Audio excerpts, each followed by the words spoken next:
नमस्ते प्यारे बच्चों। तो आज हम कार्यपत्र को 59 करने वाले हैं। तो सबसे पहले इस चैनल को सब्सक्राइब कर लीजिए। यहाँ पर पहला सवाल है, नीचे दिए गए प्रश्नों के उत्तर देने हैं, जिसमें क है -300, -878 और -885 के बीच में कौन कौन सी पूर्णांक संख्याएं स्थित हैं, उनको लिखना है। तो -879, -880, -881, -882 और -883 और -884, यानी ए संख्या इसके बीच में आएगी।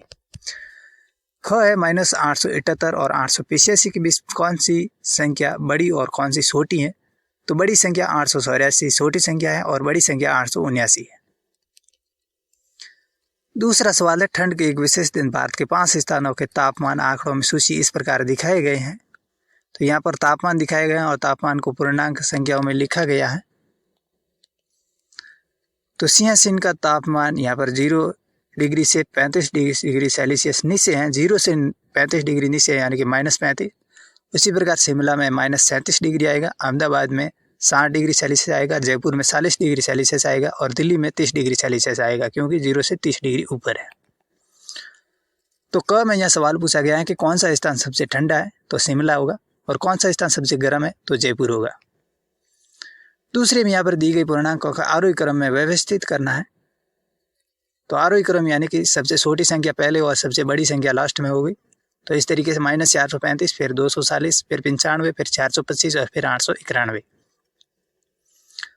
उसी प्रकार ख में -4444, फिर 2222, फिर 0, फिर 333 और फिर 1111।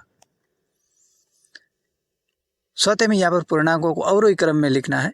तो डिग्री सेल्सियस में दिया गया है और अवरोही क्रम में लिखना है, यानी कि सबसे पहले 54 डिग्री सेल्सियस, फिर -2 डिग्री सेल्सियस, फिर 13 डिग्री सेल्सियस, फिर -57 डिग्री सेल्सियस और फिर -6 डिग्री सेल्सियस।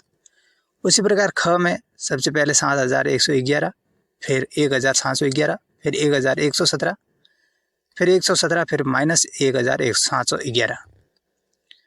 पांचवा सवाल है, इसमें सत्य असत्य छांटना है। तो दो ऋणात्मक पूर्णांकों का गुणनफल धनात्मक होता है, तो ये सत्य है। ख में 0 एक ऋणात्मक पूर्णांक है, तो ये गलत है। तो बच्चों, ये था कार्यपत्र 59। आप हमें सपोर्ट करने के लिए इस चैनल को सब्सक्राइब कर लीजिए।